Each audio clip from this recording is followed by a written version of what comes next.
বন্ধুরা, আজকে আমি ছাতুর কচুরি বানাচ্ছি। কাপ ময়দা নিয়েছি, নুন, চিনি আর বেশি পরিমাণে তেল দিয়ে মাখতে হবে। লুচির থেকে একটু বেশি তেল দিতে হবে। এবার মেখে নিচ্ছি। আমার মাখাটা হয়ে গেছে, ঢেকে রাখছি। নুন, চিনি, হিং আর ভাজা মশলা দিয়ে 1 কাপ ছাতুকে মেখে নিচ্ছি। মাখাটা ঠিক এরকম হবে, বেশি নরমও না বেশি শক্তও না। সঙ্গে খাওয়ার জন্য একটা আলুর তরকারি বানাচ্ছি। আলুটাকে একটু সিদ্ধ করে নিয়েছি। ফোড়নে দিচ্ছি 5 ফোড়ন, আদা গ্রেট করা, কাঁচা লঙ্কা আর শুকনো লঙ্কা। নুন আর হলুদ দিয়ে এবার আলুটাকে দিয়ে দিচ্ছি।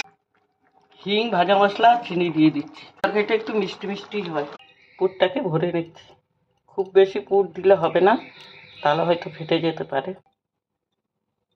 এতে করে এরকম উপর থেকে নিচের দিকে টানতে হবে। হাই ফ্লেমে কচুরিগুলোকে ভেজে নিচ্ছি। এখন কচুরিটা কীরকম ফুলো ফুলো হয়েছে। ছোলার ছাতু দিয়ে হিঙের কচুরি আর আলুর তরকারি আমার রেডি হয়ে গেছে।